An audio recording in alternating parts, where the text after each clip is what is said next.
I know about your interest and my interest in writing, how the story started.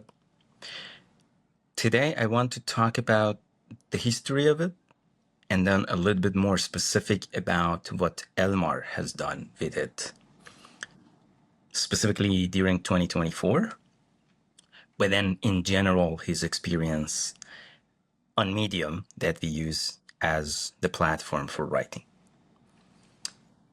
So, on that note, Elmar, I checked some of the numbers on your account on Medium to prepare my questions. I'm glad somebody's doing it. Most probably there are more people doing it. I'm not. But the question that would come to both of us is a very basic question, is that I know the answer. I just want to kickstart this talk with that question. That what was the thing that inspired you to start writing on Medium? For me, it was our dear friend Devran already writing on that platform. I was reading some of his articles back then. I was not considering myself as a person who would write things that he would want to publish them as public knowledge. And I was reading his work, and I was like, this does not talk that much to me. I do not understand why people would do that, which is a 180 degrees change today. But how was it for you, Elmar? I mean, it's simple, really. I started writing because I never thought of myself as a good writer. I mean, working for the United Nations, obviously you write, but my writing was more along the lines of, very rigidly structured, almost like a standard operating procedure and instruction type messages. My emails have always been very brief. Speaking has always been my thing. I have always been, since I remember, fairly articulate, able to adjust my tone and message depending on the reaction of the audience. And when I was writing, I never felt that comfortable. And as I was progressing in my career, I was coming across people who would write excellent stuff. Opinions, notes, emails, articles. It just felt like it was something that they had and I didn't. And so the reason why I started in practice writing, number one, was I wanted to improve my writing. So this was for me more like a practice run, realizing that writing is just a skill. And like other skills, you can't just talk about it or read about it or watch a YouTube video about it. You have to practice it. And I had to think about it and think about the topics that I really felt I was comfortable writing about it. And somewhere, I think it was mid 2021, I started writing. And the first time, actually, you remember, four of us got together at my place. We had a session actually around the same table where I'm sitting right now. And one of the things I had suggested was we do a writing session. So we identify a topic, we sit down, and we write. So somehow our evening session was so much fun. We never got to exercises. And so after that, you and Devran were gone, and Shab and I kind of hung out a little bit the next day. And then two of us actually just sat down and we said, you know what, let's write something. So he wrote one thing, and then I wrote one thing. And that was my first article on Medium. And it kind of went on after that. First, very slow pace, and then I picked up pace. And really, the only thing I wanted to make sure is just to keep the pace going and just to keep writing. And so, gradually the number of topics I wrote about expanded. My articles got longer. And so here we are. I think I'm at, I don't know, a little less than 150 articles or something like that. Published one or 145 on your account? 145. There you go. Which honestly Amazing. told me at the time that you would write over 100 articles, I'd be like, I don't feel like I'm that guy. But just keeping at it, one article at a time, is all I had to do. And in the process, the interesting thing was that this thing about you can spend as much time as you want on trying to learn the theory of something, but once you start practicing it, you realize it's a whole other game. What's the quote by Yogi Berra? In theory, there is no difference between theory and practice, but in practice, there is. And so, as Yes. you write, things change, and to see in which direction these change happen, you just have to practice. So that's where I started. Amazing. Actually, you mentioned this Yogi Berra's quote in the article that you wrote, why I started writing and why you should too. There you go. You published that article in January 2022, Yeah. which is very interesting because when I was reading that article before having this podcast, that article is a 4-minute article. And recently you were writing articles for 13 to 15 minutes read. And you also talk about this in an article that you later published when you hit 100 articles on Medium. That was what, end of 23? Yes, December 2023, Yeah. which was a very interesting journey. You have done But your there is research, some, friend. sorry, You have done some research.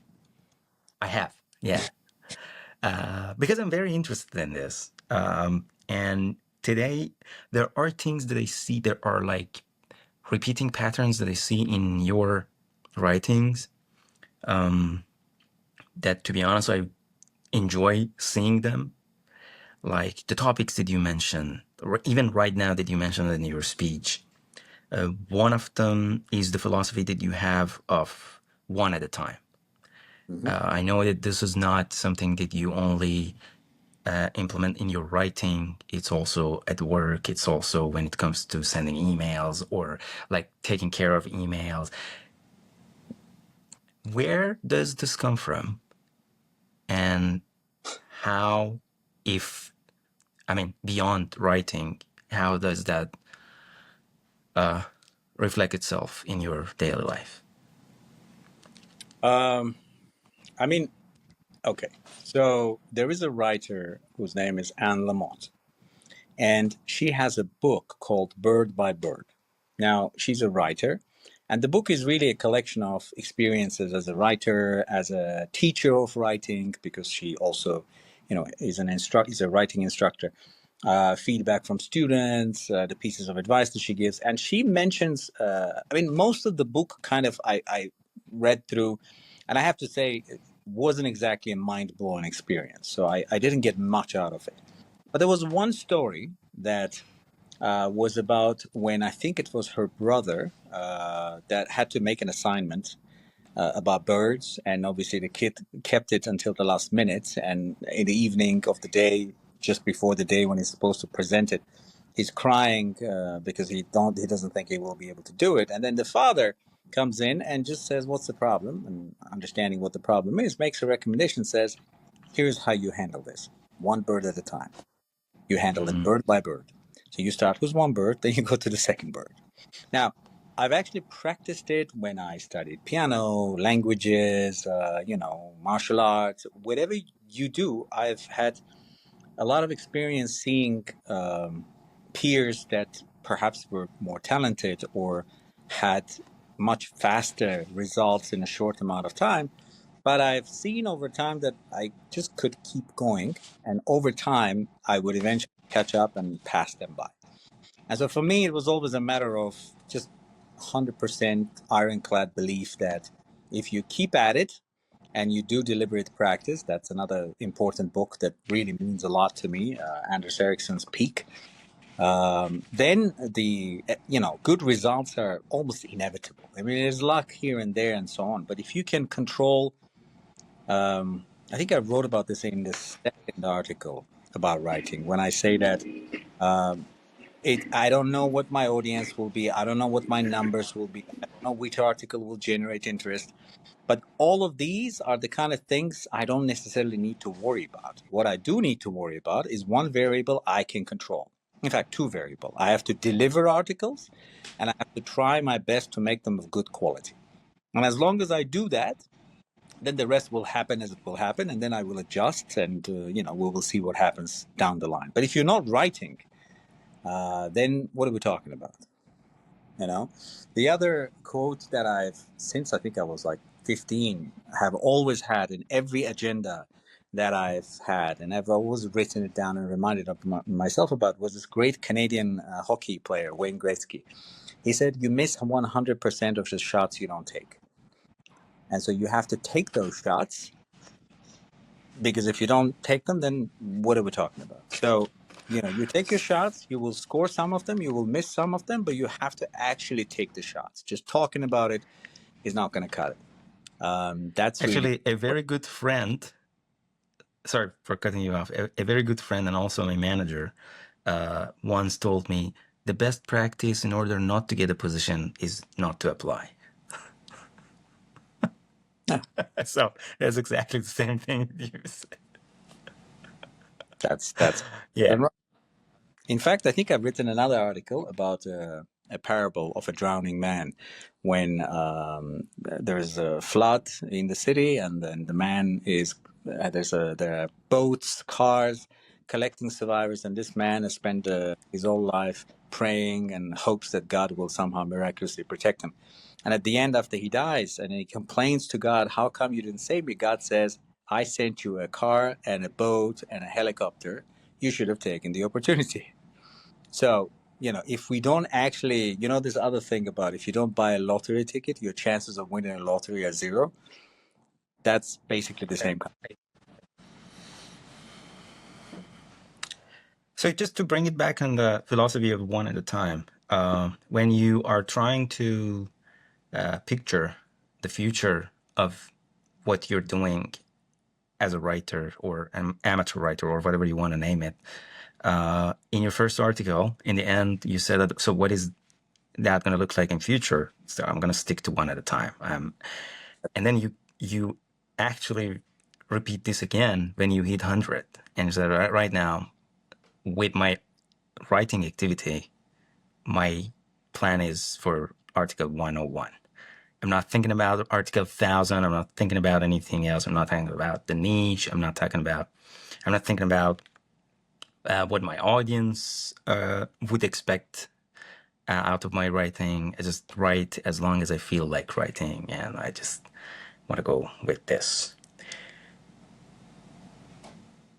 One other thing that you also mentioned right now when you were talking, which again, in many of our discussion, I hear it so many times, we keep repeating it. I would also like to hear about it from Devron, because he's also our coach, is skill development. In your article that you wrote on the time that you hit 100 articles, you said that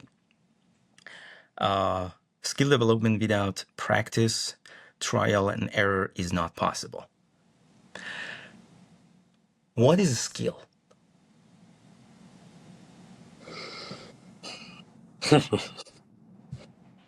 You're asking But Devran? no, I'm asking you, and then I definitely will ask Devon the same question, because I was reading this article, and I understand what you were talking about, but then I think about many things that I would consider skill in myself, but then I do not have a clear general or any sort of a definition of skill. What is a skill? I What have is that when you try to develop, you need to practice trial and error? Well, let's have Devran answer that, perhaps. I Go have a ahead, Devon. specific definition in my mind. I think what I would name a skill is any ability to accomplish any specific task under the. Actually, it's basically that, just the ability to accomplish a specific task. I would name a skill. Anything is a skill in that sense. Your ability to cut fruit, your ability to write on a piece of paper, I mean, you can perfect whatever it is you do. You can not perfect, master it. Let's say. So anything basically that forms a task, you can name a skill, I think. So if I want to Add to that, ask for, sure, I, please. I, when we talk about, we also are saying it is ability to do something, but it's not just the do something. It's something well, and it's I mean, the higher your skill level, what we are saying, for example, you're skilled at, I don't know, playing musical instrument or martial arts. What you're saying really is that the gap between you and an average person is large, depending on how much skill you have. If you are very skilled, you're implying that this is not something a person should catch up very. That implies that skill is something that learn. I mean, it's a parameter, an aspect of you that you can improve. Uh, it, as Devran said, it is something that you apply to solve a problem, achieve a goal, and importantly, it is something that you can measure. If you play a Chopin tune, you have a skill. If you can just play with your two fingers on a piano, then maybe that's not a skill that, there's no gap between you and the guy from the street. And so in Jiu-Jitsu, it's the same idea. The higher you are and have the belt system to basically attach meaning to your level of skill, the larger the gap between you and a regular person who has never actually tried. That's literally the definition in the vocabulary, I think, in the dictionary. Sorry, not vocabulary. The ability to do something well. I just looked it up right now. The first Right. sentence that's came from, yeah, that well is the key word. But for me, it really is the difference between you, like if we're talking about Kia's ability to produce videos or to do carpentry, for example, Yes. right? So I cannot just walk into a room and produce a video like Kia can. You know what I'm saying? So that means I have skill because the gap between us is significant. Hmm. You know what I'm saying? So if I'm talking about, I don't know, I can kick a ball in one direction anyway, so it's not a skill in and of itself. If you're talking about kicking the ball in a way like David Beckham, that it kind of turns and twists and lands in a particular spot, and he can do it 5 times in a row, you know that has taken years of practice and specific adjustments and feedback-based learning, so on and so forth. So that gap for me is really what's Maybe So to accomplish something well in a controlled fashion. Mm. So your ability to control the outcome of whatever it is you're doing, because kicking a ball is something random. It is technically an act, but the skill starts when you're able to control it, right? The direction of it, the force of it, the speed of it. Maybe that's a better definition. I don't know. I mean, maximum possible degree of control, let's say. If you're a world-class archer, you're not going to hit the target 100% of the time, right? Let's say you're hitting the bullseye 70%. But if I start hitting arrows, I'm going to hit it 1% of the time, and that's probably going to be a lucky shot, right? So your ability, the degree to which you're able to do, as you said, in a controlled fashion, really is the difference between somebody who has mastery of a skill and somebody who doesn't. yeah, actually, you already, Devon, answered my question. I was about to ask that how would you define a skillful jiu-jitsu practitioner? So that would bring it down then their ability in controlling what they are attempting to do or having dominance over their practicing skills of that specific skill. Yeah, I think so. And controlled. Good I, question. I that is a good question. Yeah. I'm thinking. What I'm thinking is, would I count as articulating whatever they're doing as as a criteria in which I would count them as skilled or not? But I have seen athletes who are not able to articulate what they're doing, but are able to like Hmm. still fight regardless. Perhaps that is a different thing. Perhaps that's not just a jiu-jitsu practitioner, but a jiu-jitsu instructor, maybe. Hmm. A jiu-jitsu practitioner is someone who's able to execute the moves. That's the martial artist, not necessarily having the need to articulate it as long as they're able to perform it. But yeah, control is definitely there. There are layers to it, right? I'm thinking, so you obviously need a broad, let's say, technical knowledge if we're talking about Brazilian Jiu-Jitsu. But you may have somebody who knows, hundreds of techniques. That doesn't necessarily make that person an expert, right? So the expert is not just the knowledge, but the ability to apply it against different opponents, and perhaps the ability to adapt even in situations where the situation is not entirely familiar. So if you haven't trained for, but that situation occurs in a jiu-jitsu sparring match, for example, a certain skill or a body type or something that never really before, and if you can still apply your technical knowledge in the context, so it's not just the breadth of knowledge, depth, you know so well that you can also put it to a new situation. I mean, if I roll with Devin now, not everything he does is a specific learned technique. He'll do something, and it won't even be something he has ever done before. It's just because it felt right at the moment, and he counts on this large expertise to feel that, okay, this is how I feel like I should move in this position. So he may do Yeah. something he's never done before, but that interestingly will not be him just doing a thing. It will actually be dictated by the parameters of the knowledge that he has. So this will make sense. Like I see that I've asked top chess players, like, how many moves ahead do you count? And they're surprised that, what? Not much. I looked at the position, only two moves made sense.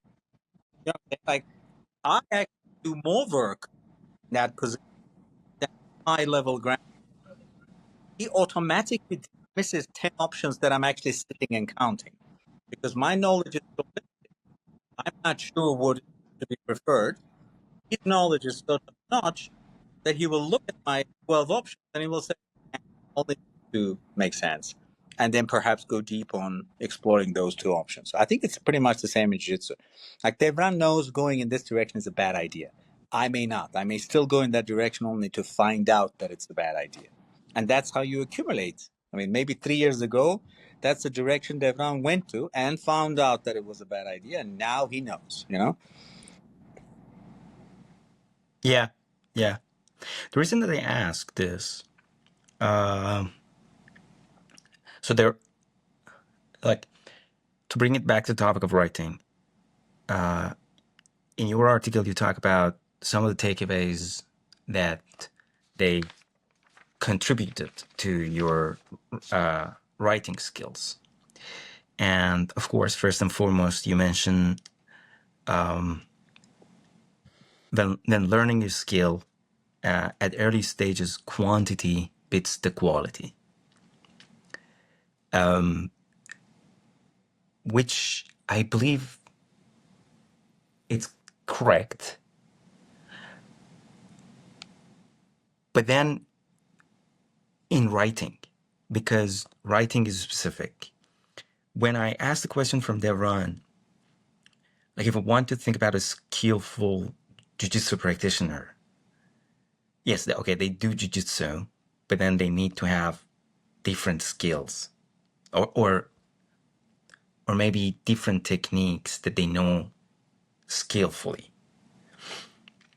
But we know, like when it comes to belt, like you always were telling me, Elmar, that the difference between a blue belt and a white belt is that the blue belt knows a good number of techniques, not many, like 3 or 4, but he knows them masterfully. He knows where to get there, how, from the start to submission. He knows them all. But there's no way that you can work on, like, I don't know, 25 submissions at once when you want to become a skillful jiu-jitsu practitioner. What I'm trying to say is that when it comes to writing, writing is just one skill. Yeah, you can keep writing, right. You also had it in jiu-jitsu when you told me that, and you also wrote it in your article about jiu-jitsu, that sometimes you just need to show up. Yeah. And this is the same for writing. Sometimes you just need to write. I think, where was it? I was watching a review of a basketball game because now it's NBA playoff season. So I'm watching those games closely. And one of the star players in a team just showed up, but didn't really do much. And then one of the commentators said, you know what? The best ability is availability. If you're spending half not available, then I don't care how good you theoretically are. So it starts with showing up. I'm not sure, in terms of the difference between white and blue, you can have a lot of versions of what that looks like because Devon knows this. We have so many different types of blue belts now. I don't think there's a standard package of what they are. There are common themes, perhaps, but you have to absolutely show up, and that's a starting point. But then the second level is how do you construct your learning?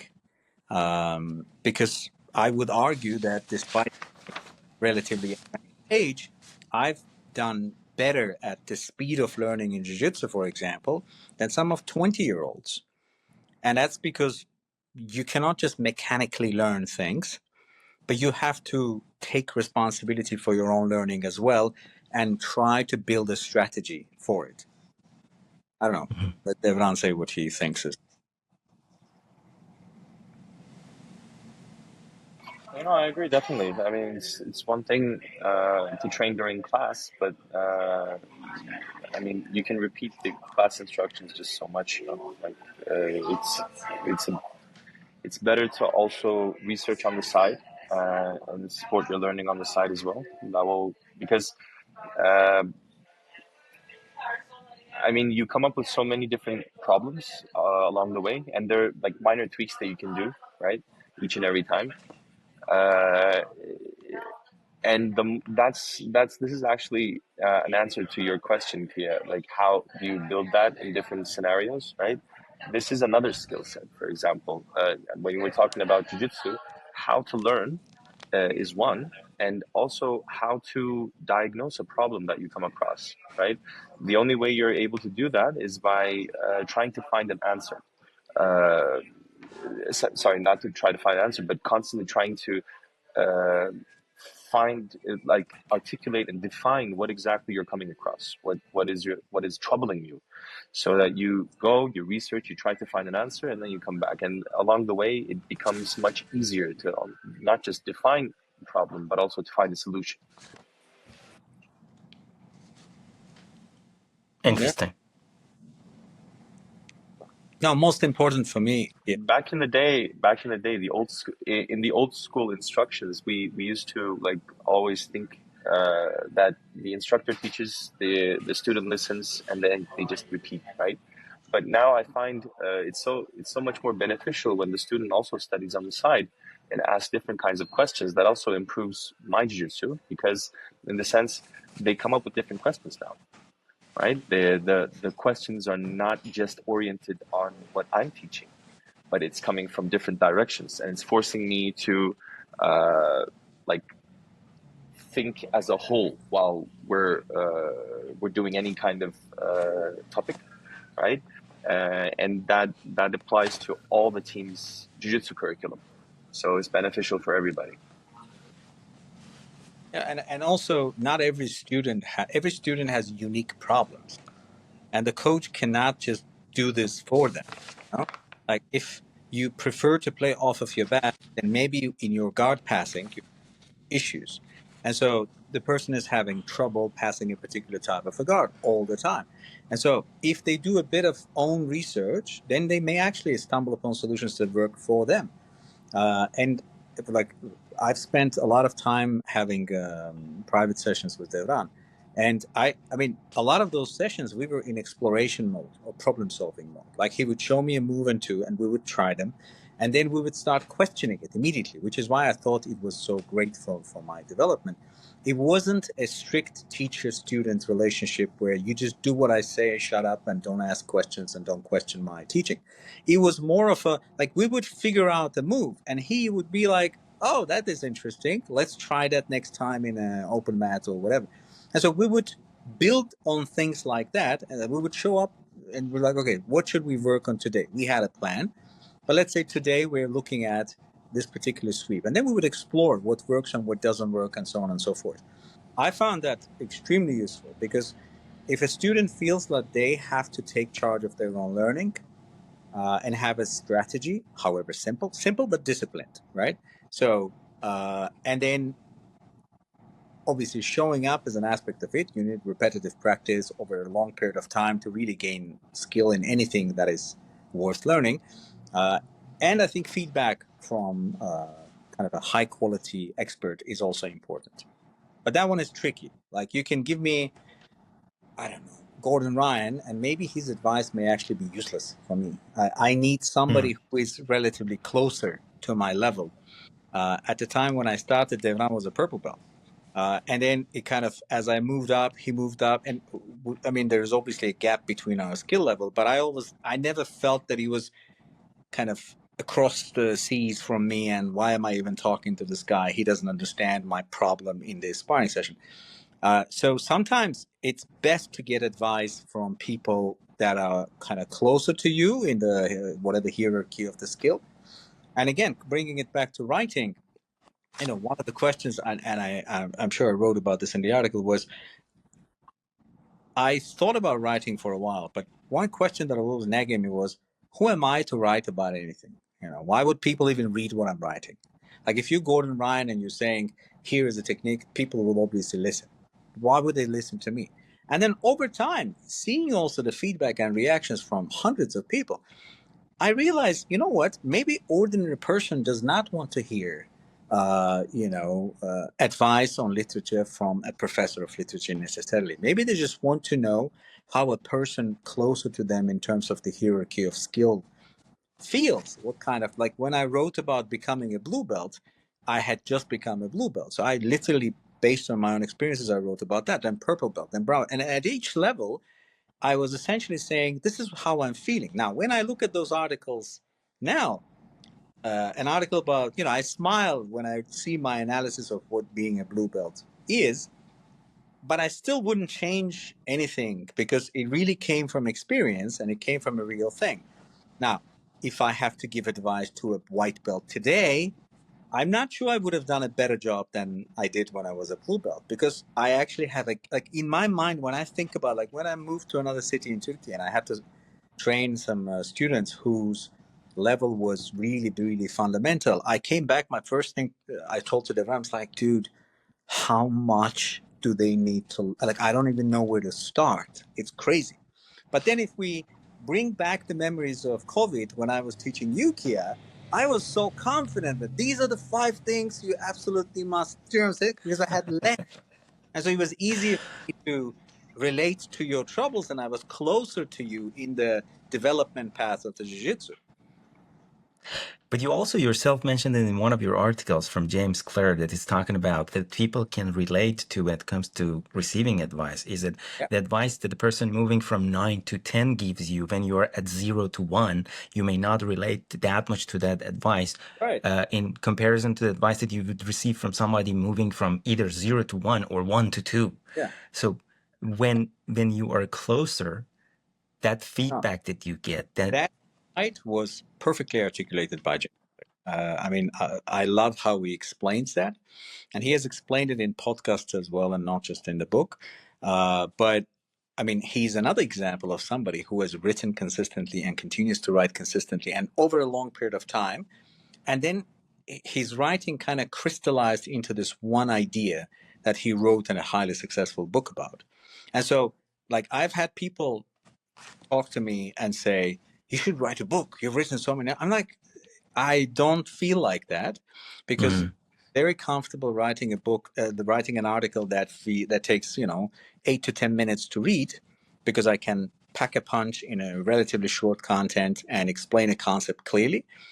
but I don't feel like I have a cooked idea in my head for a book that would make sense, 200, 300 pages that you would want to read to explore a particular thing. And I've seen books, by the way, that blog writers have produced. I've read several of those, and it's almost like they try to cram so much into a book that it becomes a little all over the place. And I feel like the books that are very clear in terms of the concept, Deep Work by Cal Newport, excellent, clear concept, clear what he wants to achieve. Anders Ericsson, Peak, for example, right? Or Why We Sleep, like the topic, the exploration of different aspects of the topic, the presentation. You have to get to that level of clarity, at least in your own mind, before you explore anything. But James Clear is certainly one of great examples. So some of the takeaways that you mentioned in your articles about developing writing skills, what the first and foremost was the uh, uh, quantity has the quality of itself, the saying of our beloved philosopher of all time, Stalin. The other one was do not overthink the numbers and statistics. Just do your thing. The other one was do not overthink your niche when you're writing, which there's something that I want to come back to you about it, which is very interesting. And then the other one was getting feedback that we already talked about it. Mm-hmm. So I want to talk about these two things that you yet haven't mentioned, but I want to ask about it. First, tell me about consistency, which is not among the things that you had mentioned in December 2023 when you hit 100 articles, because in 2024, you became extremely consistent in your writing. You had a goal, you went after it. I know that you cut from your sleeping time, you put it into reading and writing. How is it with consistency? What would be your advice on if you want to write consistently? Well, what is consistence when it comes to writing? I mean, it's interesting that number one is you have to take your craft seriously and understand that you have to put in the work, right?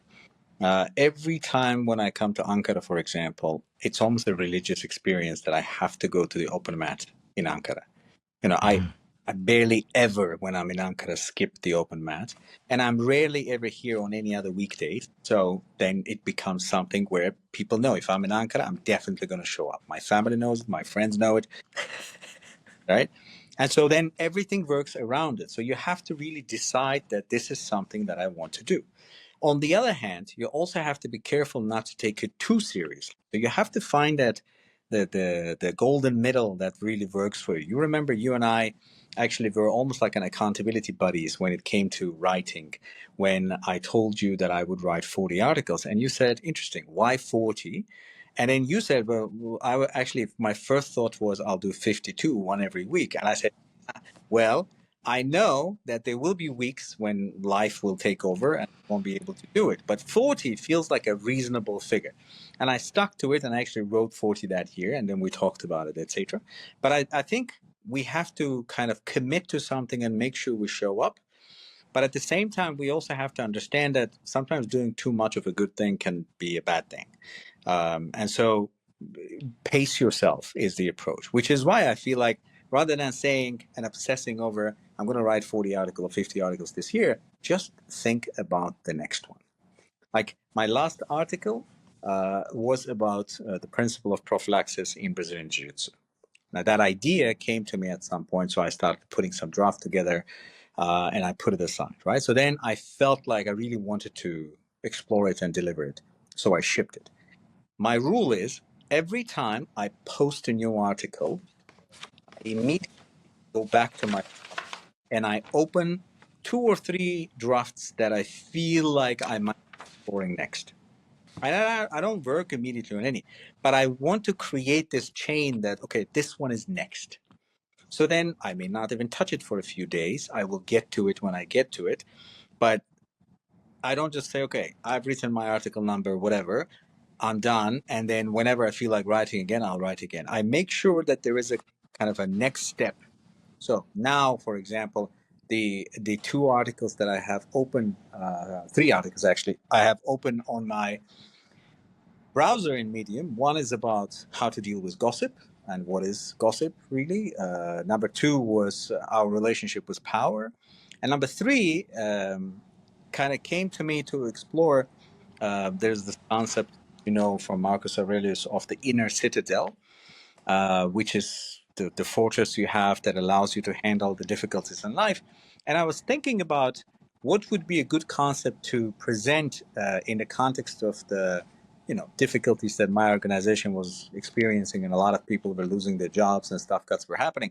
And so this kind of popped up at me, so I started throwing some notes together. So these are the three that are on the screen. Now, it doesn't necessarily mean that I will write specifically one, but I'm already kind of getting my brain into the habit of what I'm thinking about the structure for these three, right?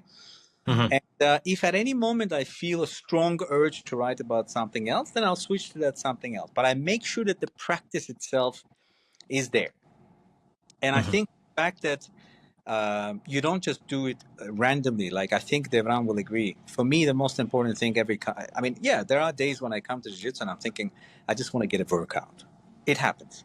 But most of the time, when I'm starting to spar, and we have 3-4 sparrings at the end of a class after the technical session, I always tell myself I have this purpose.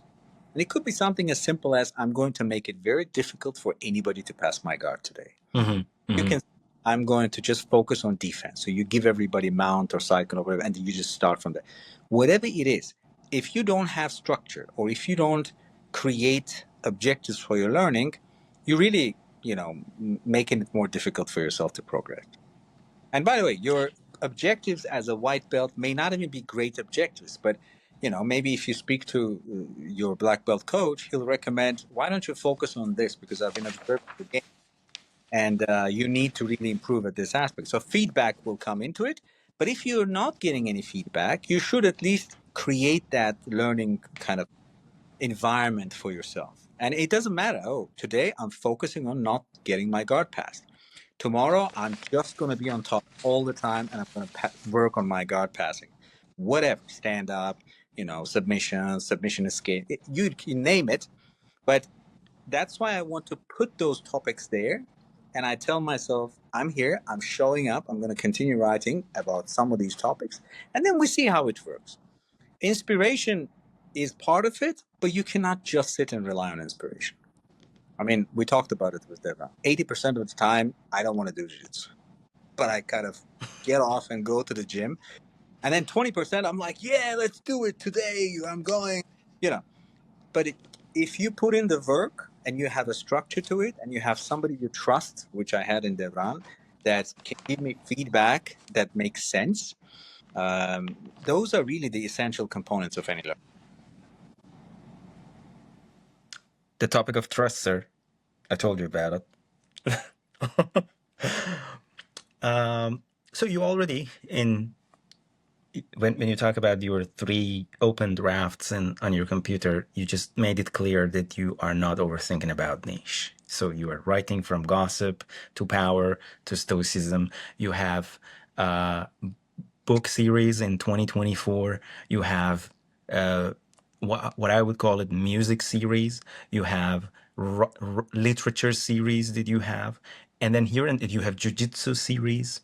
You write about language. You write about life skills. You write about stoicism. If you So see that's draft, clear. you will think that I either have a very powerful form of ADHD, which I'll call super ADHD, or I have a multi personality. Uh, it's all over the place. But then again, No, I wouldn't say. I wouldn't think that. One of the things that I learned, thanks to you, when you introduced the book Ranch to me, yeah, there you go. it was like a relief to me, that book, because I was thinking that why I'm not specialized in one thing in my life. Why, look, I have been working for a long time in my life, and I have worked in many different fields. and I worked in some higher levels of Yeah. it, like in UN. In UN, I made it to an Your officer range. level. So that book, because I know that I don't have ADHD, but I was always thinking that why do I change from one niche to another niche? So that book was a relief when I read it. Actually, right now I'm reading it again, and I'm working on a chapter as a video out of that I told you about, Polgar Sisters. Yes. The other book was The Hunter-Gatherer's Guide for the 21st Century. When I read it, Weinstein. yes, and Heather Hines. In that book, it talks about what is the human niche. And then it says the human niche is changing niche. That's what is human niche. No other animal can do that. We are the only species that we can change our niche. And that was interesting to me. And I was like, and then I heard it in another way from Naval Ravikant, quoting from a friend saying that specialization is for insects. So we That need to have range. So now with this great range that you have when it comes to your article, with that hefty list of drafts that you have open or close in your computer, walk me through, because one of the skills that you claim that you improved was shipping when it comes to deliver in the end. That with writing, you actually improved this. Can you walk me through the process of one of the articles? I mean, I know that you maybe find the topic, you open the draft for it, it sits there for a while. But how does it, when you ship, how does shipping, how does shipping happens? What is the process from that title to a final article published? Okay. So, first of all, as you already see, I've made writing into a commitment. So it is, along with reading, along with exercise, these are the main things that I am going to do no matter what happens, right? So once I commit to that, you will see that every week's spread on my agenda includes kind of columns, right? So what would I like to do in terms of, let's say, BJJ learning, in terms of, because for exercise it's just consistency. That's the main parameter. But for BJJ learning, if I feel like looking into Shin, for instance, or Sumigaeshi or whatever, then I'll write what those 2, 3 topics. So every Sunday evening, I will make that quick list of what would I ideally like to do this week, right? So we're starting on Monday. Sunday evening is the week over. What would give me the sense that this was a great week in terms of growth, right? And so it almost always has reading targets, almost always has writing targets. So I will write the list of, for example, 3 or 4 articles that I'm planning to work on this month. It will almost always have a BJJ learning objective. Now, the truth is, almost never I achieve what I set up to do. So I get to the end of the week and I'm like, I did this, I didn't do that, I did this, kind of did this, and so on and so forth. But the fact that I have a map already gives me a sense of direction, right? And so now I have an idea that I want to see how these articles play. So just putting it in writing and it's in front of me every day when I open that page of the agenda, it gives me the kind of a reminder that I want to finalize this product. Okay. Now, like I said, then I kind of add a bit of inspiration to it in a sense that what is it that I feel like writing? Like I just checked and I have 126 drafts.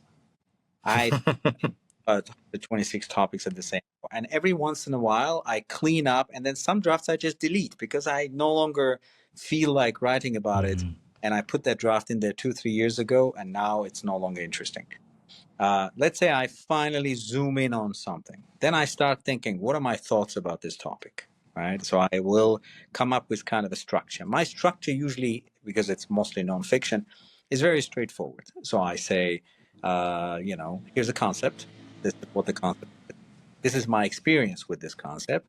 And this is how I think you can translate it into your day-to-day life to benefit from this. Because if you can't benefit from this, sometimes I'll put a personal story and something like that. But when it is talking about classical music, I will always try to actually recommend something specific. So here are the pieces you need to listen to. Chess, here are the books, and here's the kind of training you should do. Brazilian Jiu-Jitsu, these are the steps perhaps you can consider following. So let's say I'm writing about power, right? The question is, why did this even come to me? And this comes from going through Marcus Aurelius's experience as the emperor and understanding that that is an example of power that resonates with me, where it's not just authority, but it's service. And so this very simple concept of looking at power is already a storyline for my article. So once I have that structure more or less clear in my head that I want to talk about this unique man that had the absolute power, perhaps most powerful man on the planet at the time, looking at the power from the angle of service, then who am I as a, I don't know, head of an office somewhere of a one humanitarian organization that I feel like I have power for my, to boost my ego or for personal enrichment or whatever. So once you can connect with that concept, then we go into, I will probably spend, let's say, 20%, 25% of the text explaining who Marcus Aurelius is, why this is a unique case study for power. Then I will go into my own experience, perhaps a bit of how I've come across it and what my experience was. And then I will perhaps say, okay, so here, try to practice. If you have power in your day-to-day life, whether you're head of a family, whether you have a business, whether you're a senior official at an organization or a company, here are some of the things you could do to exercise power like Marcus Aurelius. And then here are the benefits of that. Like, you will feel better, you will be happier, you will actually make positive improvements around yourself, etc. So here's the concept, here's the benefit of this concept, here's how you apply it in practice. And more or less, I feel like I follow this structure when I talk about these kind of concepts. And so then once that kind of is clear and settled in my head, then I start writing.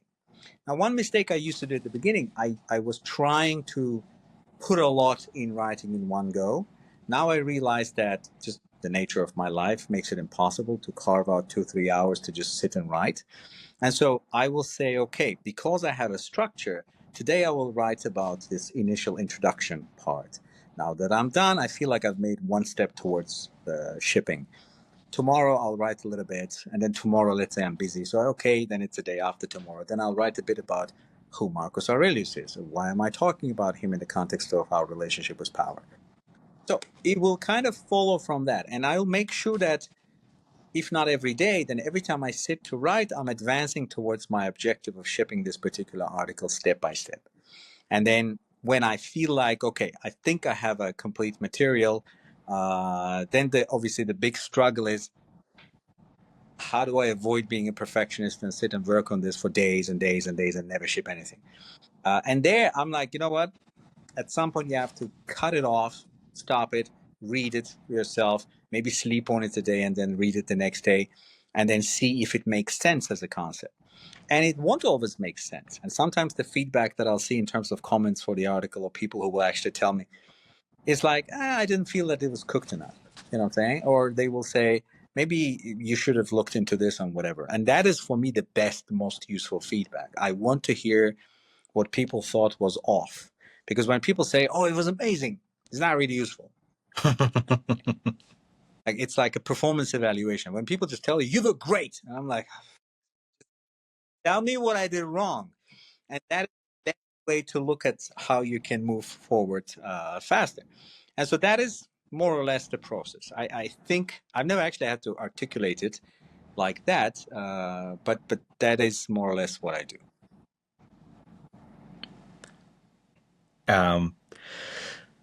So you created systems, and we try to create systems to map, as you said, our mind and to make life easier for ourselves. In your article, Rise Above the Daily Drift, you talk about how to avoid autopilots in life. So these maps, these routines, these plans, these weekly map that you draw for yourself, and you look at it, and as you said, almost never you can like complete all those things written that. How does it keep you away from daily drift? I like this idea that I saw on my favorite blog, Farnham Street, that you can almost always do something to improve your position in life. Like, I'll ask Devran right now. Let's say, Devran, you're watching somebody spar, right? There's always something somebody can do better, right? You will see them make the wrong choice or the right choice, the choice that's in a more difficult position, or a choice they will make that will make them in a better position. For me, it's an example of, so what can you do to put you from the current position something a bit better? You can also go get drunk and do nothing for a week, and you lost the week. So in every situation, however dire, however bad, or however good, let's say you're in a happy place, Kia, you have your wife, your kid, you're having a great moment. There is always something you can do to make it better. So it's these little choices that we will make to move things forward or not. And I feel like that always drives me. Like I look at my week, my year, and I feel like I could have done something to make things better. Then that's my main motivation.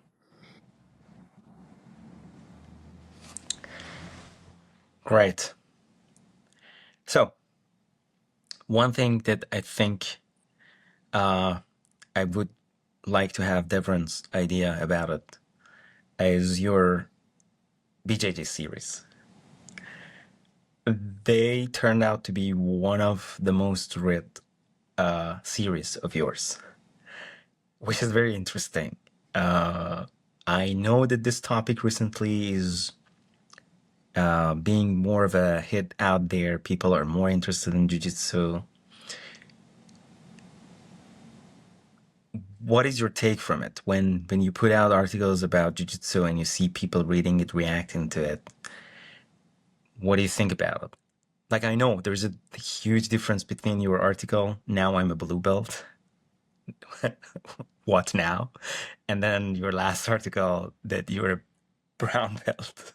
They are like completely different things. And it's very interesting to read them because I read them before this podcast, and hearing you, of course, again, the presence of roadmap is evident in the blue belt article. And then when you read the brown belt article, it's like watching Game of Thrones new chapters. Like from the first one to towards the last one. Of course, not the very end of it. I know that you're definitely gonna go to black also. But what do you feel about the feedback that you receive on the jiu-jitsu articles or the analytics of them? Does it surprise you? Well, one interesting thing is that most of the reactions are from the people I've never met. So the comments you will see on those articles, I don't know who these people are, but what I write clearly resonates, and so they respond to it. I like that. I also am surprised to see that these articles sometimes have a higher readership than some other articles that I would think would be more interesting to a regular person. But then again, writing is something where, again, your niche kind of happens in a way that you cannot entirely predict. I mean, I like to learn. I did this training with Gallup on management, and as part of this training, we we had to do a large questionnaire with 200 something questions that identified our strengths. And my number one strength was learner. That is basically what I am constantly focused on. And it comes from something that through conversations with my father at a very young age, he was always trying to impress on us that it is a noble objective to try to do good in the world and to change the world around you to better. But you have to, number one, elevate who you are to be able to do that. Because if you don't know anything, how can you be useful to anybody? So you have to constantly learn. But the learning is not, but these two objectives are very importantly connected. So you're not just getting better for your ego or for your own self-enrichment or, to feel better or whatever. You're getting better so you can contribute to something else, to somebody else becoming better as well. And so as long as you connect that, then learning becomes not just learning in a sense that I want to speak 15 languages. No, but why? What is your purpose behind that? What are you trying to influence through this? And so if I can write an article that somewhere, somehow will impact positively the life of somebody in another country, on another continent, I wrote that, I think in my article, that the right message with the right timing can have a huge impact on somebody's life. And I will not even be aware that that impact was had. Again, I felt, for example, when I started doing jiu-jitsu, that once or twice or three times I started, I quit, until I found the right instructor, right? So when Devran and I clicked, like I don't think Devran, you still realize the kind of impact you've had on all of our lives, in a sense that if it wasn't you and it was somebody else, it just wouldn't have worked. So you cannot predict in what context and with which person your message will work, but it does. And then if you have something to share that you think will make a positive change, and if you're constantly working to improve yourself to a point where your message is actually competent and believable and convincing, then you are actually making a change. And so that gradually becomes more and more of a purpose. I may have started writing just to get better at writing, but I do want to make things better for as many people as possible. And at this point, it doesn't matter if I get anything out of it other than my just general satisfaction. But my last article, for example, on Brazilian Jiu-Jitsu, was the purpose was just to see, is there a simple concept that can help learners at different stage to just get better? And I connected the chess principle with Jiu-Jitsu. And some of the experts and some of the people who get better at jiu-jitsu quickly do it subconsciously. They don't necessarily go say, oh, this is the principle I got from chess. But because I have expertise in these two areas, it was easier to connect them and present a concept that I think can be useful.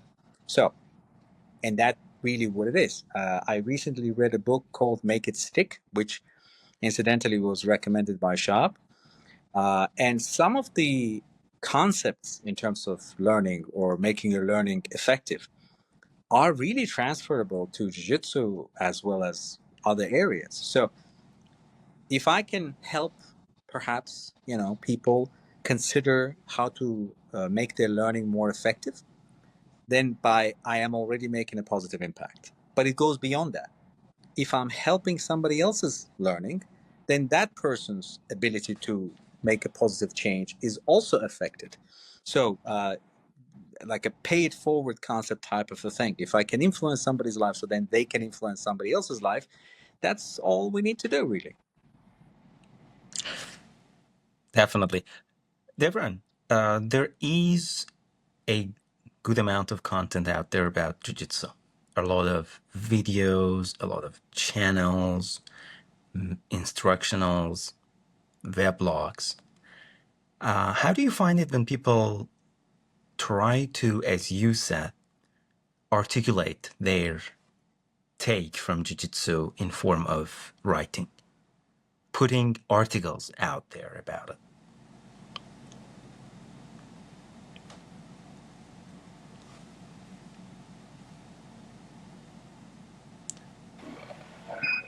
I have to say, the article part is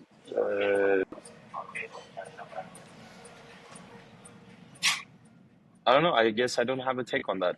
I don't have a thought on that. I mean, in terms of Because yeah.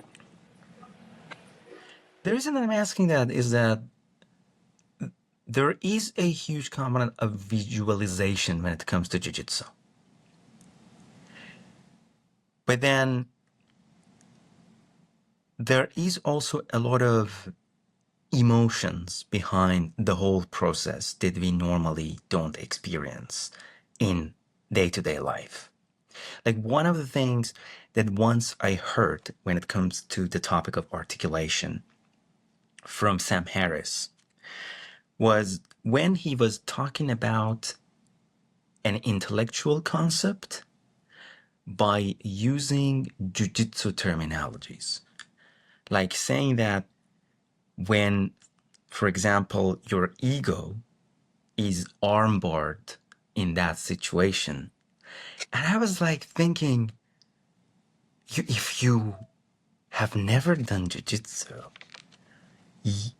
and you have never been armbarred, when somebody is talking about your ego or your whatever is, you can't relate to that. When I read Elmar's articles on jiu-jitsu, which in many of them he's talking about his feelings, and in many of them he's talking about what he expected. Now it's in that level, and then what is the expectation for next. I find it very interesting way of articulating your feelings, your thoughts about this very physical sport. But three of us know that beyond the physicality, there is a lot of thought process going through this sport. There's a lot of emotions. There's a lot of ego shattering. There, one of the things that, again, I heard from Sam Harris was that this is a very great kind of sport because when somebody takes you in a rear naked choke, you almost die. And then that person decides that he's going to resurrect you from death and then let go. So this way of articulate, this way of articulation, it's not something that I have seen a lot about this sport. When you hear things like this, or you sometimes read something like this, how do you find it? Do you think it somehow helps the readers to find the sport a little bit more attractive to them? Or I mean, for an intellectual person, I think it would be more intriguing. However, the fact that what we're articulating is mostly focused on feelings, which most people tend to run away, panicking from, not to in order not to feel them and repress them, is actually probably the reason why this part of the sport is not marketed that much. Where the way, I mean, it's not just jiu-jitsu. Any kind of martial art does this actually. However, since jiu-jitsu goes at a different pace, it's not always like all fast or all slow, right? It goes, it's volatile, right? So depending on your form of expression, depending on your character, depending on your daily mood or whatever, you can actually, uh, it's an art of control, right? So you not only control the chaos that is going on, but it's an art of control over your opponent. So that allows you time to actually feel those emotions. Like it can be frustration, it can be sadness, it can be anger, it can be, I don't know, millions of emotions basically. So whatever it is that triggers you at that time, you can feel it. But again, you're only able to solve a problem if you're able to diagnose it, if you're able to articulate it, if you're willing to see it or accept it. And usually people tend to not want to see this. Usually people tend to not want to feel it. So what is going on? I have no idea. But when I talked about emotions and Like happy What are emotional the day. balloons? What's going on? The hell? So I personally find this aspect of the sport much more appealing and much more interesting because I tend to work a lot on my spirituality and all of my inner world, basically all the emotions that come out, because uh, it basically, all my injuries, all the things bad that happened during jiu-jitsu was a blessing in disguise. We talked Mm, about change today, and we talked about power. We talked about a lot of things that actually come up during jiu-jitsu. It's like you need to accept what your power is not capable of conquering. It mm, shows you that what you don't have strength enough to conquer, and that's perfectly okay. You need to adapt to change with age, with whatever the situations in your current life might be. You need to accept what is and move accordingly. If your opponent has your leg, you cannot say, "Okay, I'm just gonna get up. I'm not gonna think about my leg." He's gonna break your leg if he has it, right? So you need to accept what's in front of you and move accordingly. Change, power. These are all like topics that come up during jiu-jitsu. Unfortunately, as I said, the intellectual part, which refers to directly that spirituality and emotional awareness, emotional intelligence of a person, is not something that most people, I'm not even going to say many, most people want to accept and actually talk about. mm, mm, It's true. But that, I mean, I think it's also a bit of a sign of maturity, right? If you have that kind of self awareness, because we all know what we experience. We don't have to share it, we don't always share it. But if you know what you're experiencing, as you were talking, I was thinking, this probably is an idea for an article. What exactly did Jiu Jitsu help me with getting better in terms of emotional control? And immediately, three things came to my mind.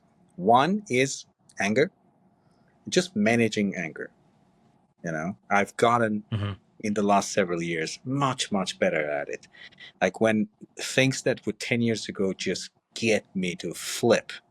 Now I'm just sitting there and I'm almost like out of body experience. I'm observing myself being very calm. And I'm like, that is hilarious that I cannot flip in a situation where a high impact mistake or fuck up has happened and I'm actually handling it as a mature person. And a lot of it comes from jiu-jitsu. So that was the first thing that I thought about. The second thing, I have always kind of oscillated between this ego to humility continuum, sometimes this way, sometimes that way, depending on, you score a big success in your career, inevitably you get an ego boost, right? And so you have to be careful to control it. And then when you kind of lean towards the humility part of it, if you go too far, you might actually hurt yourself by not presenting your successes, by never being able to present your case, and being overlooked for important tasks or roles for which you might actually be the best choice. So just controlling where I am on that continuum and never going to an extreme one way or another, but really learning to control the ego, because this is the ultimate ego. Who the hell is this guy that he's beating the crap out of me, right?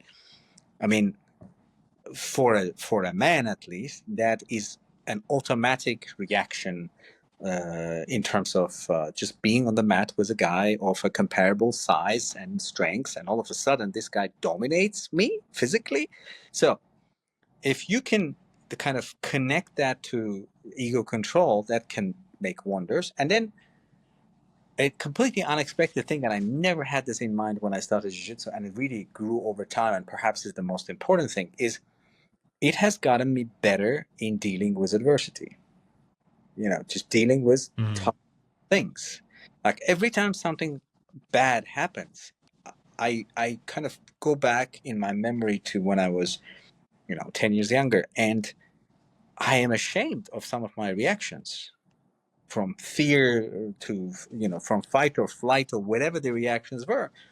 And I think it would be perhaps unfair to just say this is thanks to jiu-jitsu, because obviously, studying philosophy, just life experience, anything you're learning, and so on and so forth. It all plays a role, and it's all connected. But I'd say these are the three things: anger, ego, and dealing with adversity that jiu-jitsu has done for me. And again, One it could be a different thing for a different person. Yeah, one simple thing though, I have to disagree with you in terms of people actually knowing what they're feeling, because they usually what we tend to feel is good or bad emotions, and most people are able to only articulate these emotions in this sense, like anger, sadness, etc. These are very simple things, right? How to define emotions, but the problem lies in the source of it, why you're experiencing it. So the reason why I'm saying that people don't know what they're experiencing is because when, for example, you're losing, right, in jiu-jitsu, and you tend to get angry, you're getting angry at yourself. Why? That doesn't Mm-hmm. make sense at all, right? So how do you link loss and anger there? What frustrates you out of losing? Because anger is normally a healthy emotion, where we should experience when our boundaries are crossed. It's nature's self-defense mechanism. Normally, it boosts adrenaline and It gets you into like a defensive mode, right? It boosts your strength, etc. But why are we experiencing anger when we're in a controlled environment and we're basically trying to train and learn and and better ourselves? Mm. So there's more into depth in all of these emotions, and I feel that a lot of people lack the knowledge because we don't. I'm not saying I've conquered all of my emotions and I know what's going on, etc. But the more I study myself, the more I realize that the source of whatever emotion that comes out is far more deeper than just the anger or whatever that comes out. Right? These are just what's visible. Let me perhaps explain. I think you're right in the sense that anger is, for different people, anger can be a default reaction to stressful situations, right? Or situations where they experience fear or where they are challenged, let's say. Uh, Not everybody experiences anger. Some people will experience sheer panic, and their instinct is to withdraw and just, instead of anger, they experience extreme fear, right? And the first times when you are caught in a horrible position in jiu-jitsu and you really don't know what to do and you just can't get out, and your heart is about to jump out of your chest, and it's a horrible feeling. And we have experienced a combination of those, but I think some of us have more default reactions to things, right? So in my case, anger is a default reaction to a lot of things, where if my instinct is this could have been handled better, my first thing in my brain is, I don't know, maybe it's genetic, maybe it is whatever kind of primed in me through the environment of my childhood or whatever. But like you said, being aware that that's your default reaction, now you catch it before you let that affect your relationships, your interactions with people, your behavior, and so on. So you identify the moment first. And one thing I like about how Stoicism treats emotions is there's a big misunderstanding that Stoicism is all about suppressing your emotions. It's not. It actually recognizes that you have experience of sadness, anger, frustration, whatever. But the point is, what do you do next? How do you let or not let that affect you? And jiu-jitsu is almost like a training ground where you're going to be put through these situations so many times that you have consciously appreciate it. You have opportunities for this, and that's why, for example, dealing with adversity wise, I mean, there's hardly any place in terms of sparring where I will feel that I cannot feel. I mean, I will be more or less, I will lose perhaps, but I'm not experiencing panic anymore as I used to. I'm no longer experiencing anger when I'm having my ass kicked by I don't know, a 20-year-old blue belt just because I outrank. You know, like, if we practice it properly, then you gain a better control over your emotions. I agree, because at the end of the day, life is basically somewhat of a playground. I mean, if you tend to not look at it that seriously, uh, because nothing is fatal other than death itself, right? So along the way, you can work 30 years, 40 years at a single job. You can change your profession with the blink of an eye if you choose. I mean, you obviously will not have that same amount of skill set when you restart, but you can choose to restart. You can change Yeah. whatever it is you want to do. You can restart, and that's I think one of the best things that we learn in jiu-jitsu. It's like uh, against adversity, you try to conquer it, and I mean, if you can't, then you restart. You can try to conquer it again and again and again and again through the same route, or you can try some other route. And it's,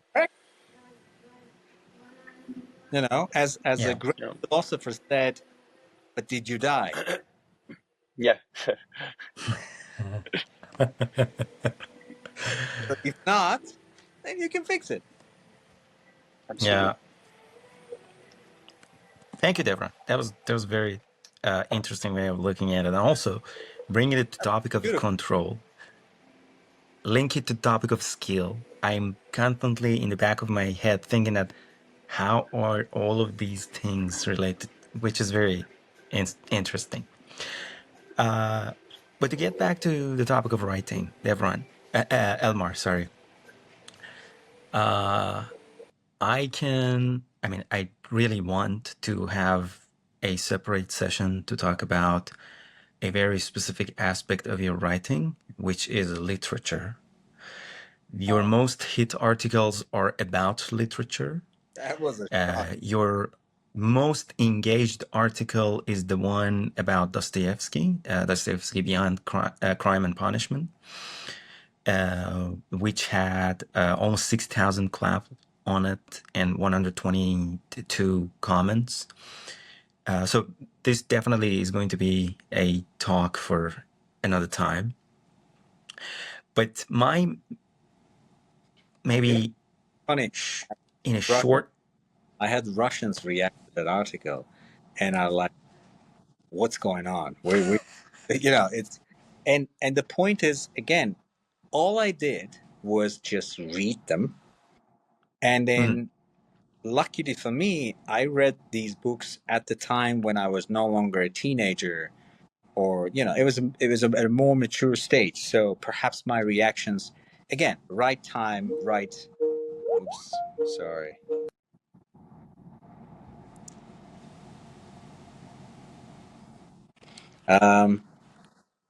Yeah, so the timing of it was important. So the reactions are coming from that. I'm actually I, planning to write a couple more articles about writers that I enjoy. These two are not Russian. One is French, one is German, but, in due time. Go on. but I know that you shared it before with us that you actually read these books in Russian for the first time after many years, when your wife asked you, why don't you read them in Russian? And you read them in Russian, and most probably they had another impact on you. But one reason of these articles being great hit on Medium most probably is the nature of the platform, because you're talking about literature and this is a writing platform. But what do you think is the reason for these articles specifically to be a great hit? I mean, it is still a bit of a shock for me that if you Google why you should read Russian literature or why you should read Dostoevsky, and my articles pop up at the top of the list. I'm like, how is that possible? But again, that's how the algorithms work. And if something becomes popular, it keeps becoming more and more popular, and it gets a bigger portion of the pie than 1,000 other responses to the same question. I really don't have an answer for you. I think this is one of those things that we were talking about when we said niche. When I started writing, the last thing I thought I would be able to make a difference on is literature. I honestly didn't see this coming, and so then as I wrote one article about the Russian literature, and then I wrote the other one about Dostoevsky. Then I wrote one about Bulgakov, who is another fantastic writer, one of my favorites. And then I wrote, I think, one article called Russian Literature for People in a Hurry, because there's a lot of great short stories in Russian literature as well. And then all of these actually were well received. Because of these, then I thought about writing an article about growing up in the Soviet Union and what that felt like. So it's like, it's interesting how one kind of leads to the other. None of this was planned. And the next three writers that I'm going to probably write about, one is Alexandre Dumas, French. The other one is Erich Maria Remarque, is a German one. And the third one is another favorite of mine, is Gabriel Garcia Marquez, which is fantastic. And because of his reading his books in English, I actually wanted to learn Spanish so I could see what that sounds in original. So weirdly enough, the article that I wrote about Russian literature, I wrote few months after having an argument with a colleague where he was trying to convince me that literature is useful, and I was arguing that it's actually not that useful. And then, do you know what I'm saying? Like, I was trying to explain that if you're trying to make a difference, then there are certain great books of nonfiction that you read to focus on, to educate yourself, to grow. And in hindsight, perhaps both of us were right, but it was something we have to complement. To understand and to react well to beautiful literature, you need to be what we exactly discussed now in the context of jiu-jitsu. You need to understand your emotional reaction to the storylines and to the characters, and because you will develop empathy and you will develop, you'll root for some characters versus the others. You will like or dislike, or we all experience these stories differently, and so writing these articles was also a way for me to start appreciating fiction and famous novels more and more. If I had to have that argument all over again, I probably wouldn't argue against it, but I would try to, I don't know, somehow enrich my colleague's argument, that it's not just enough to say you have to read fiction because it's good for you, but you have to understand exactly what it does to you. It puts you in the kind of situations you may have not experienced in your own life. And so what it does, it actually is another way, along with, let's say, martial arts or studying philosophy or anything else, it is also another way of making you better at reading people, understanding interactions with human beings, and becoming a bit more mature human being. So that was, I think, one of my main takeaways from writing, because as you know, how writing is you think you have a concept in your head, and as you're writing it, you realize, I don't know what I'm talking about. So then you explore it more and more. So for me, writing about literature was like that. I started exploring more. Like when I was writing Dostoevsky, I watched a number of videos and read some materials about how people understand his work and how they react to it. And there were things I agreed with or disagreed with. And then that's why over time my article became very personal and yet not entirely incompetent. So that's, I think, why it resonated with so many people. And you're right, title plays a role, of course, because Dostoevsky is one of the most famous writers in history, and people always wonder if they should or shouldn't be spending time on these books that are like 1,000 pages or whatever. And so the clicks will always happen, I presume, and it will remain the most interesting article among everything I've written. But incidentally, that perhaps is not where I necessarily feel I'm making most impact. I don't know. If I'm getting more people to read Dostoevsky, great. But I think I can do kind of a one step further in connecting how reading fiction can help you understand yourself and people around you better. And then maybe that is where I should be heading after I continue exploring some of the great works of my favorite writers. So, Rational Badger, in your article about why I write and why you should too, you talk about two rules that you have in life for yourself. One is getting better at all Yeah. time, and the other one is make the world around you a better place. So I want to thank you, because you definitely, with what you're doing and writing, are making world a better place, at least for me. I can talk from my own account. And then in your next article, more than a year later, in December 2023, when you hit 100 articles, you write, writing is now part of my quest to learn and grow, helping me digest information and improve myself, and perhaps have a contribution, however insignificant, to make things better around me. Thank you for doing that so much. My final question for this episode to you is that you are now over 1,400 minutes of content on Medium. It's almost a day of reading, like 23 hours and a half of reading. You actually counted that. That's it. Tell me what is next. Right now, honestly, just keep at it. Because what I'm realizing gradually is that, you know, some of these different domains that may not immediately seem related, my own experience shows that there is great benefit to be gained from these connections between domains. And I think that's where my unique input and contribution can be. I'm not going to provide the best Brazilian Jiu Jitsu content or best literature content or the best classic music content or whatever. That's not me. There are people who are experts in these domains who will do this way better than I ever will be able to. But what I can do is what I did in the last article, chess and jiu-jitsu, right? Connect to and in a way that actually makes your understanding and learning of jiu-jitsu perhaps better, faster, more efficient. The fact that I'm exploring learning and how that connects to improvements in different domains.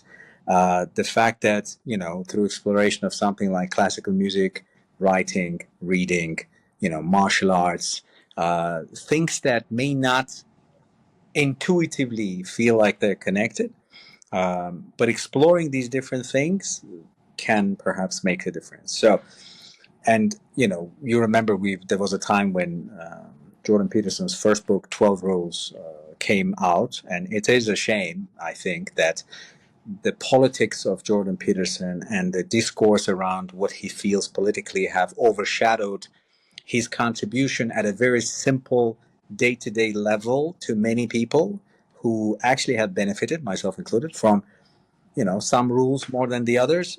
There is a lot of wisdom there. I honestly couldn't care less what his politics are, and this comes to who you take advice from. If you take an advice that makes sense from a person who may not be a great person, who cares? Does this advice help you? We are not all perfect individuals, so that doesn't matter. So anyway, that was a time when you remember all four of us read the 12 rules, and we were discussing it, and there was a lot of points that we were agreeing on or disagreeing on.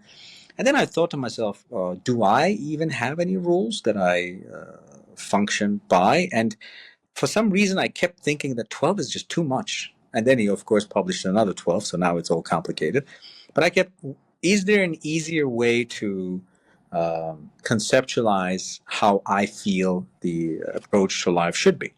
And looking at how people are having these ad nauseum arguments about religion or atheism, this philosophy versus that philosophy, my ethics versus your ethics, right versus left.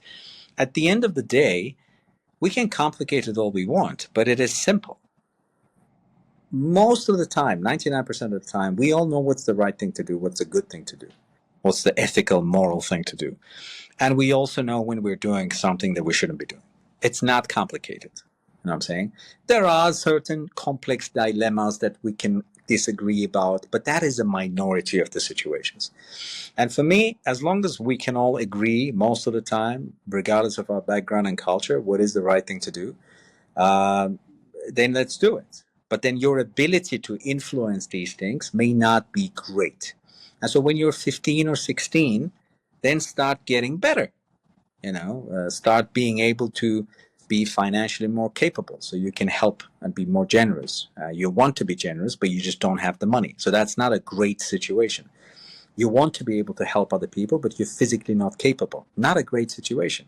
You want to be able to guide people's decisions and perhaps help them do things that are good for them, but you're not somebody who is considered competent in your domain, or you're not respected, so people don't listen to you even if you're saying wise things.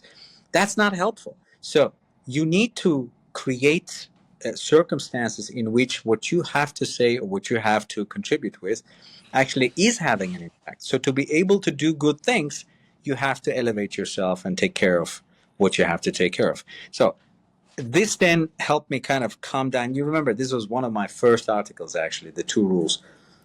It's a very simple article, and the concept is simple. And by the way, making a world a better place doesn't necessarily mean, preventing wars and stuff. You can do a lot of good at your own level. Feed a stray cat, fix something that is broken, help a friend in need, and so on and so forth. So as long as people just follow these 2 parameters, I think that could do a lot of good. And so from my side, I will just continue doing that. And no, I'm not right now thinking or planning to write a book or anything. I feel like there's still a lot more I have to learn about myself and, the world around me to be able to contribute something at that level. But, I also never say never. I'll keep writing one article at a time, and then we'll see where that leads. Thank you very much. And we are looking forward to them one article at a time. Gentlemen, thank you for your time. I truly appreciate it. That was again an amazing talk. Every time we don't have a job, we have great conversations. Thank you, Elmar, for what you're doing. And thank you, Devron, for dropping the first domino of this chain of domino effect going on still. Sure. And definitely thank you for what you're doing too in general in life. That was a great talk, and hope to see you soon again on the next one. See you. Thank you, gentlemen. Bye-bye. Goodbye. All right.